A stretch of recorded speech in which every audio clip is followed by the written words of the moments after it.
أعوذ بالله من الشيطان الرجيم. بسم الله الرحمن الرحيم. ياسين والقرآن الحكيم إنك لمن المرسلين على صراط مستقيم. تنزيل العزيز الرحيم لتنذر قوما ما أنذر آباؤهم فهم غافلون. لقد حق القول على أكثرهم فهم لا يؤمنون. إنا جعلنا في أعناقهم أغلالا فهي إلى الأذقان فهم مقمحون. وجعلنا من بين أيديهم سدا ومن خلفهم سدا فأغشيناهم فهم لا يبصرون. وسواء عليهم أأنذرتهم أم لم تنذرهم لا يؤمنون. إنما تنذر من اتبع الذكر وخشي الرحمن بالغيب فبشره بمغفرة وأجر كريم. إنا نحن نحيي الموتى ونكتب ما قدموا وآثارهم وكل شيء أحصيناه في إمام مبين. واضرب لهم مثلا أصحاب القرية إذ جاءها المرسلون إذ أرسلنا إليهم اثنين فكذبوهما فعززنا بثالث فقالوا إنا إليكم مرسلون. قالوا ما أنتم إلا بشر مثلنا وما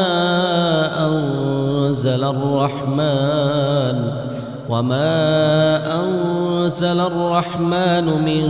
شيء إن أنتم إلا تكذبون.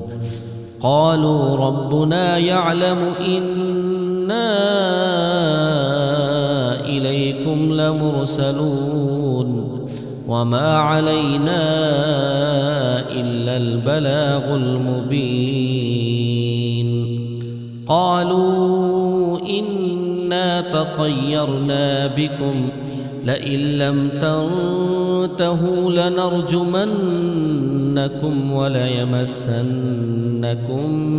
منا عذاب أليم. قالوا طائركم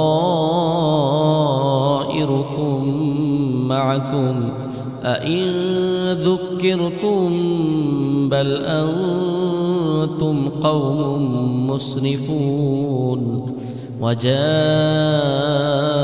من أقصى المدينة رجل يسعى قال يا قوم اتبعوا المرسلين اتبعوا من لا يسألكم أجرا وهم مهتدون. وما لي لا أعبد الذي فطرني وإليه ترجعون. أأتخذ من دونه آلهة إن يردني الرحمن بضر لا تغن عني شفاعتهم شيئا ولا ينقذون. إني إذا لفي ضلال مبين. إني آمنت بربكم فاسمعون قيل ادخل الجنة قال يا ليت قومي يعلمون بما غفر لي ربي وجعلني من المكرمين وما أنزلنا على قومه من بعده من جند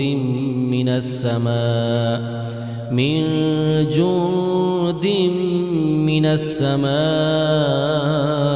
وما كنا منزلين إن كانت إلا صيحة واحدة فإذا هم خامدون يا حسرة على العباد ما يأتيهم من رسول إلا كانوا به يستهزئون ألم يروا كم أهلكنا قبلهم من القرون أنهم إليهم لا يرجعون وإن كل لما جميع لدينا محضرون وآية لهم الأرض الميتة أحييناها وأخرجنا منها حبا فمنه يأكلون وجعلنا فيها جنات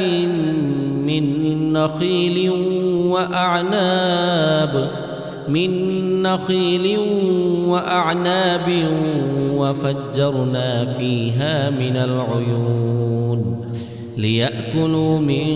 ثمره وما عملته أيديهم أفلا يشكرون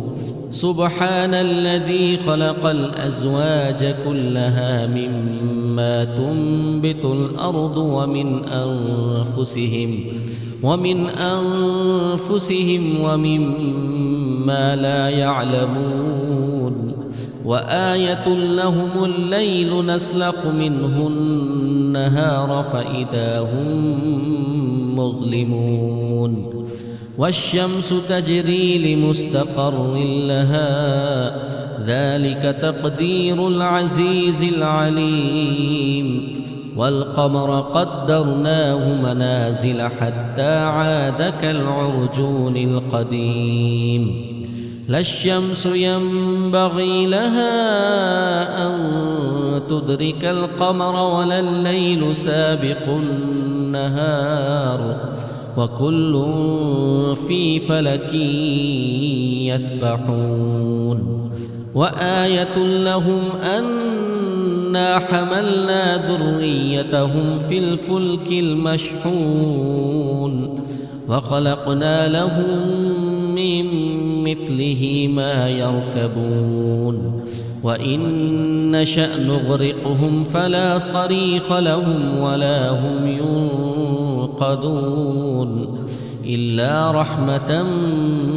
منا ومتاعا إلى حين وإذا قيل لهم اتقوا ما بين أيديكم وما خلفكم لعلكم ترحمون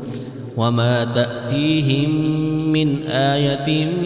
من آيات ربهم إلا كانوا عنها معرضين وإذا قيل لهم أنفقوا مما رزقكم الله قال الذين كفروا للذين آمنوا أنطعم من لو يشاء الله أطعمه إن أنتم إلا في ضلال مبين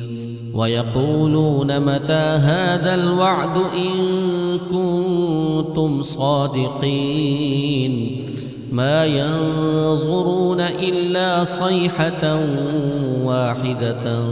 تأخذهم وهم يخصمون فلا يستطيعون توصية ولا إلى أهلهم يرجعون ونفخ في الصور فإذا هم من الأجداث إلى ربهم ينسلون قالوا يا ويلنا من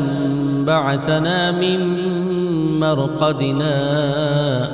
هذا ما وعد الرحمن وصدق المرسلون إن كانت إلا صيحة واحدة فإذا هم جميع لدينا محضرون فاليوم لا تظلم نفس شيئا ولا تجزون إلا ما كنتم تعملون إن أصحاب الجنة اليوم في شغل فاكهون هم وأزواجهم في ظلال على الأرائك متكئون لهم فيها فاكهة ولهم ما يدعون سلام قولا من رب رحيم وامتازوا اليوم أيها المجرمون ألم أعهد إليكم يا بني آدم ألا تعبدوا الشيطان إنه لكم عدو مبين وأن اعبدوني هذا صراط مستقيم ولقد أضل منكم جبلا كثيرا أفلم تكونوا تعقلون هذه جهنم التي كنتم توعدون اصلوها اليوم بما كنتم تكفرون اليوم نختم على أفواههم وتكلمنا أيديهم وتشهد أرجلهم بما كانوا يكسبون ولو نشاء لطمسنا على أعينهم فاستبقوا الصراط فأنى يبصرون ولو نشاء لمسخناهم على مكانتهم فما استطاعوا مضيا ولا يرجعون ومن نعمره ننكسه في الخلق أفلا يعقلون وما علمناه الشعر وما ينبغي له إن هو إلا ذكر وقرآن مبين لينذر من كان حيا ويحق القول على الكافرين أولم يروا أنا خلقنا لهم مما عملت أيدينا أنعاما فهم لها مالكون وذللناها لهم فمنها ركوبهم ومنها يأكلون ولهم فيها منافع ومشارب أفلا يشكرون واتخذوا من دون الله آلهة لعلهم ينصرون لا يستطيعون نصرهم وهم لهم جند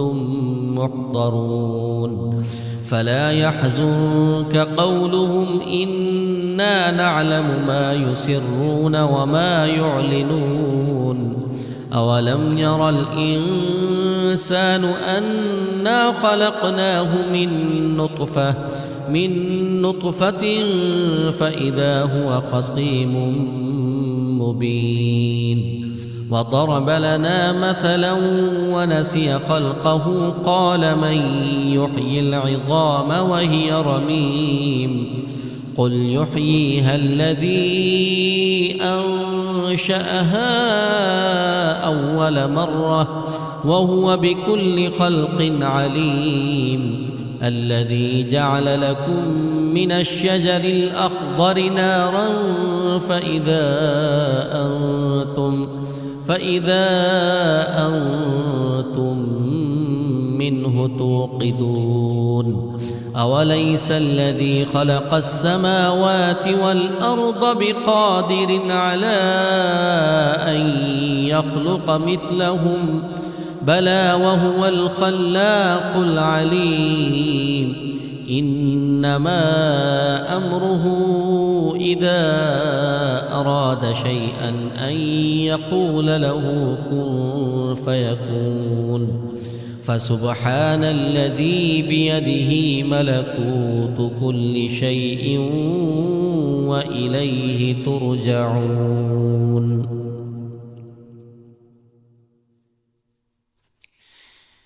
بسم الله الرحمن الرحيم. الرحمن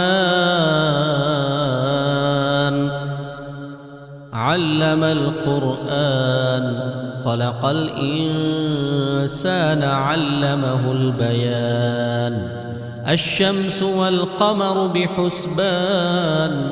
والنجم والشجر يسجدان والسماء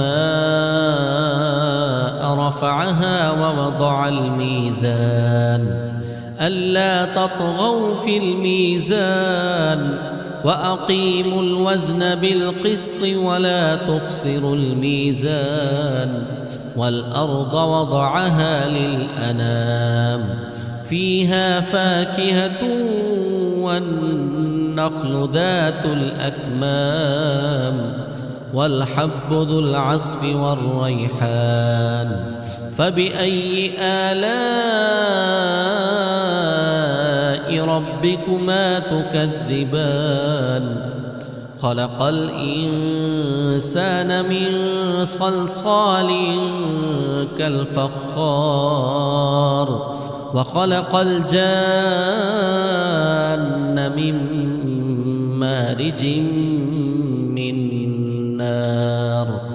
فبأي آلاء ربكما تكذبان رب المشرقين ورب المغربين فبأي آلاء ربكما تكذبان مرج البحرين يلتقيان بينهما برزخ لا يبغيان فبأي آلاء ربكما تكذبان يخرج منهما اللؤلؤ والمرجان فبأي آلاء ربكما تكذبان وله الجوار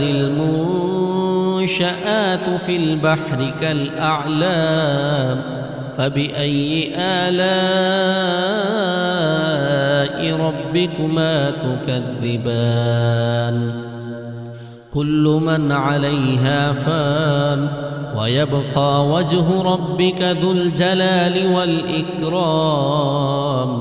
فبأي آلاء ربكما تكذبان يسأله من في السماوات والأرض كل يوم هو في شأن فبأي آلاء ربكما تكذبان سنفرغ لكم أيها الثقلان فبأي آلاء ربكما تكذبان يا معشر الجن والإنس إن استطعتم أن تنفذوا من أقطار السماوات والأرض فانفذوا لا تنفذون إلا بسلطان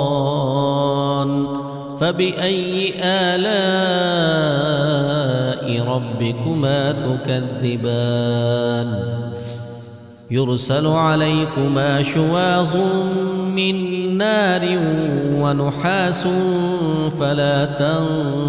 تنتصران فبأي آلاء ربكما تكذبان فإذا انشقت السماء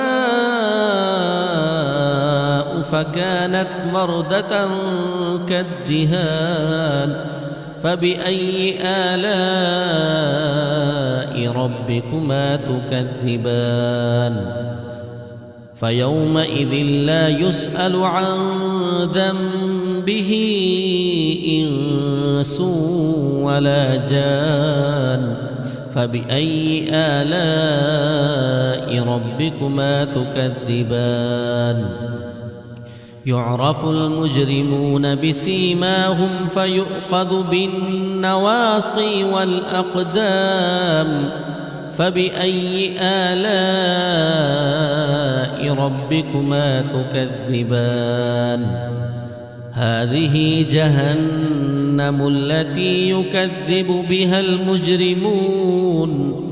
يطوفون بينها وبين حميم آن فبأي آلاء ربكما تكذبان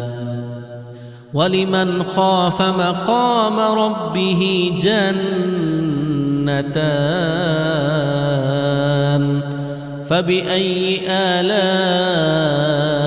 ربكما تكذبان ذواتا أفنان فبأي آلاء ربكما تكذبان فيهما عينان تجريان فبأي آلاء ربكما تكذبان فيهما من كل فاكهة زوجان فبأي آلاء ربكما تكذبان متكئين على فرش بطائنها من استبرق وجنى الجنتين دان فبأي آلاء ربكما تكذبان فيهن قاصرات الطرف لم يطمثهن إنس قبلهم ولا جان فبأي آلاء ربكما تكذبان كأنهن الياقوت والمرجان فبأي آلاء ربكما تكذبان هل جزاء الإحسان إلا الإحسان فبأي آلاء ربكما تكذبان ومن دونهما جنتان فبأي آلاء ربكما تكذبان مدهامتان فبأي آلاء ربكما تكذبان فيهما عينان نضاختان فبأي آلاء ربكما تكذبان فيهما فاكهة ونخل ورمان فبأي آلاء ربكما تكذبان فيهن خيرات حسان فبأي آلاء ربكما تكذبان حور مقصورات في الخيام فبأي آلاء ربكما تكذبان لم يطمثهن إنس قبلهم ولا جان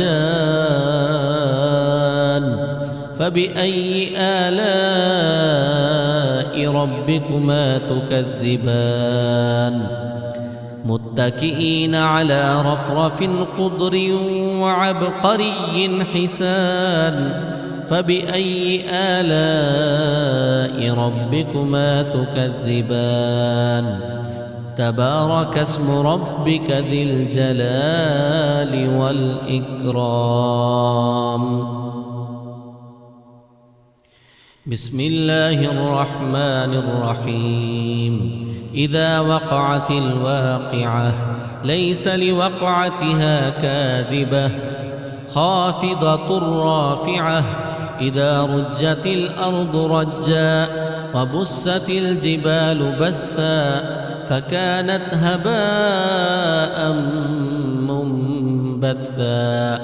وكنتم أزواجا ثلاثة فأصحاب الميمنة ما أصحاب الميمنة وأصحاب المشأمة ما أصحاب المشأمة والسابقون السابقون أولئك المقربون في جنات النعيم ثلة من الأولين وقليل من الآخرين على سرر موضونة متكئين عليها متقابلين يطوف عليهم ولدان مخلدون بأكواب وأباريق وكأس من معين لا يصدعون عنها ولا ينزفون وفاكهة مما يتخيرون ولحم طير مما يشتهون وحور عين كأمثال اللؤلؤ المكنون جزاء بما كانوا يعملون لا يسمعون فيها لغوا ولا تأثيما إلا قيلا سلاما سلاما وأصحاب اليمين ما أصحاب اليمين في سدر مخضود وطلح منضود وظل ممدود وماء مسكوب وفاكهة كثيرة لا مقطوعة ولا ممنوعة وفرش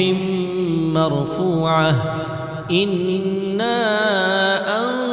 أنشأناهن إن شاء فجعلناهن أبكارا عربا أترابا لأصحاب اليمين ثلة من الأولين وثلة من الآخرين وأصحاب الشمال ما أصحاب الشمال في سموم وحميم وظل من يحموم لا بارد ولا كريم إنهم كانوا قبل ذلك مترفين وكانوا يصرون على الحنث العظيم وكانوا يقولون أإذا متنا وكنا ترابا وعظاما أإنا لمبعوثون أو آباؤنا الأولون قل إن الأولين والآخرين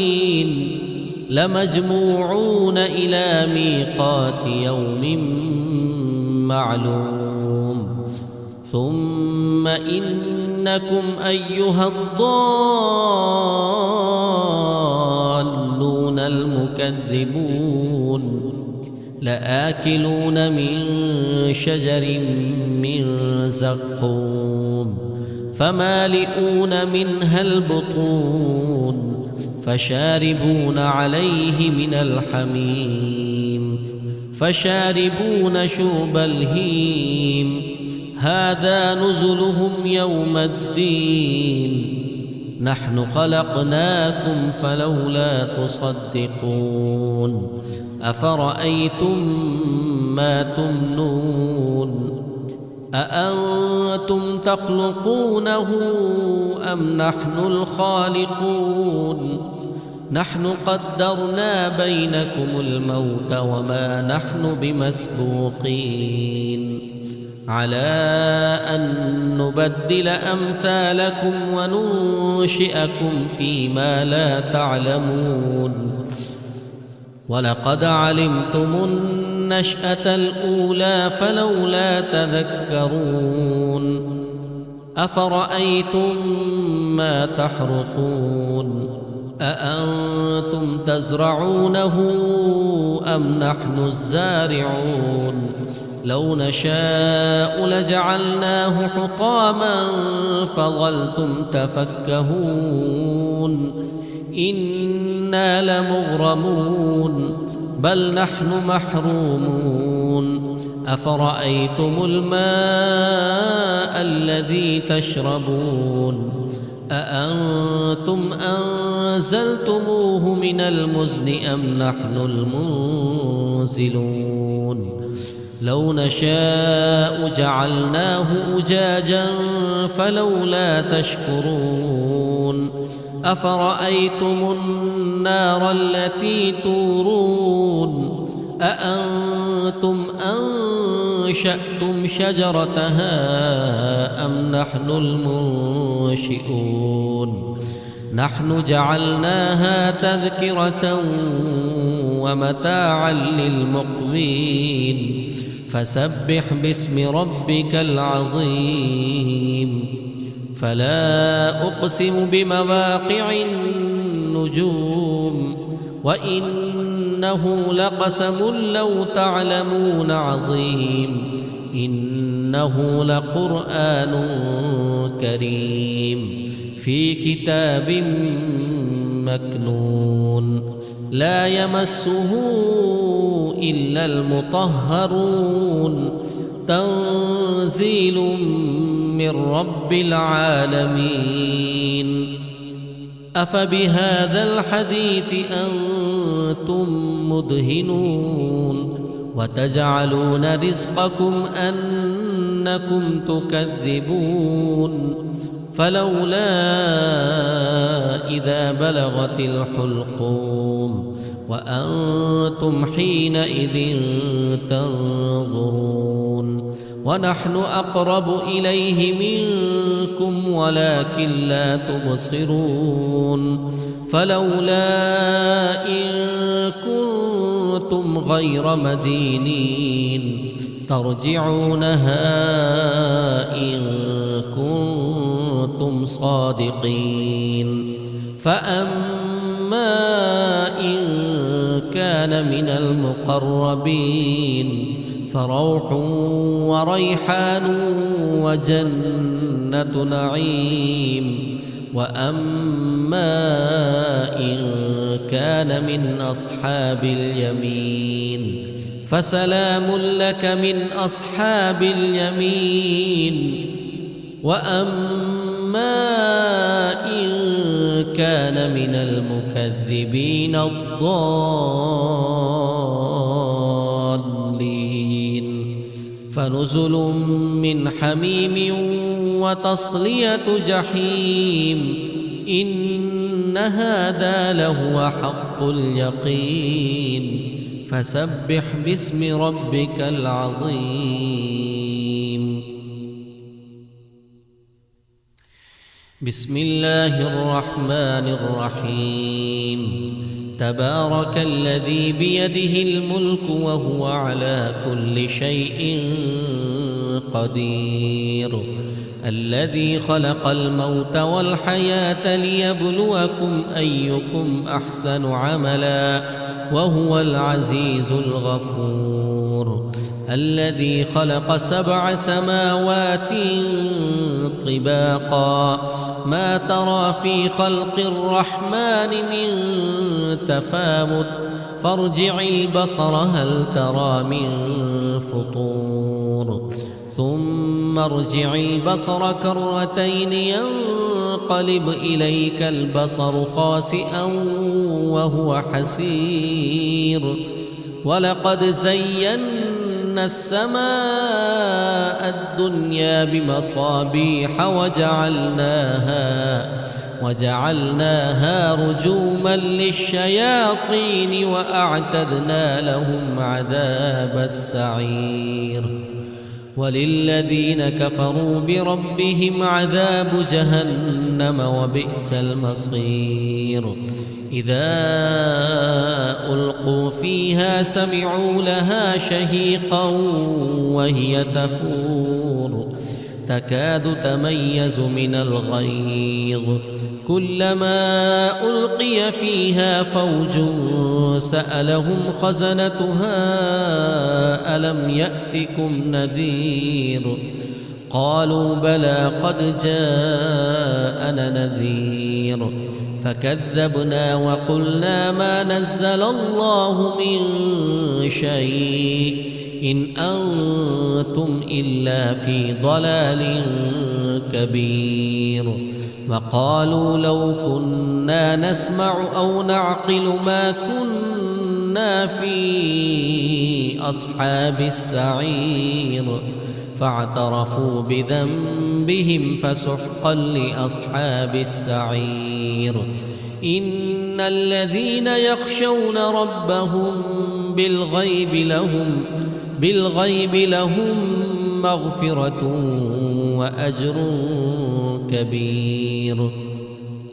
وأسروا قولكم أو اجهروا به إنه عليم بذات الصدور ألا يعلم من خلق وهو اللطيف الخبير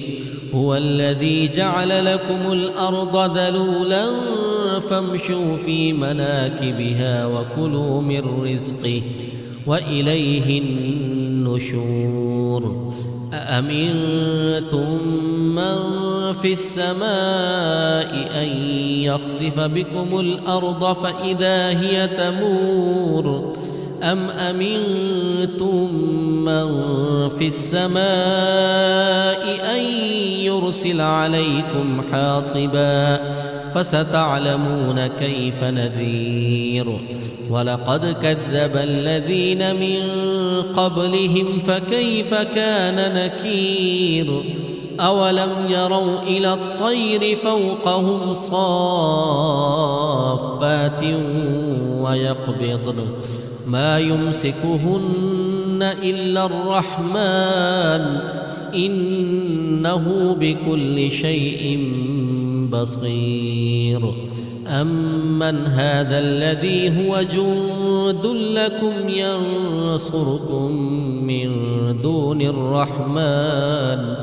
إن الكافرون إلا في غرور أمن هذا الذي يرزقكم إن أمسك رزقه بل لجوا في عتو ونفور أفمن يمشي مكبا على وجهه أهدى أمن يمشي سبيا على صراط مستقيم قل هو الذي أنشأكم وجعل لكم السمع والأبصار والأفئدة قليلا ما تشكرون قل هو الذي ذرأكم في الأرض وإليه تحشرون ويقولون متى هذا الوعد إن كنتم صادقين قل إنما العلم عند الله وإنما أنا نذير مبين فلما رأوه زلفة سيئت وجوه الذين كفروا وقيل هذا الذي كنتم به تدعون قل أرأيتم إن أهلكني الله ومن معي أو رحمنا فمن يجير الكافرين من عذاب أليم قل هو الرحمن آمنا به وعليه توكلنا فستعلمون من هو في ضلال مبين قل أرأيتم إن أصبح ماؤكم غورا فمن يأتيكم بماء معين بسم الله الرحمن الرحيم يا أيها المزمل قم الليل إلا قليلا نصفه أو انقص منه قليلا أو زد عليه ورتل القرآن ترتيلا إنا سنلقي عليك قولا ثقيلا إن ناشئة الليل هي أشد وطئا وأقوم قيلا إن لك في النهار سبحا طويلا واذكر اسم ربك وتبتل إليه تبتيلا رب المشرق والمغرب لا إله إلا هو فاتخذه وكيلا واصبر على ما يقولون واهجرهم هجرا جميلا وذرني والمكذبين أولي النعمة ومهلهم قليلا إن لدينا أنكالا وجحيما وطعاما ذا غصة وعذابا أليما يوم ترجف الأرض والجبال وكانت الجبال كثيبا مهيلا إنا أرسلنا إليكم رسولا شاهدا عليكم كما أرسلنا إلى فرعون رسولا فعصى فرعون الرسول فأخذناه أخذا وبيلا فكيف تتقون إن كفرتم يوما يجعل البلدان شيبا السماء منفطر به كان وعده مفعولا إن هذه تذكرة فمن شاء اتخذ إلى ربه سبيلا إن ربك يعلم أنك تقوم أدنى من ثلثي الليل ونصفه وثلثه وطائفة من الذين معك والله يقدر الليل والنهار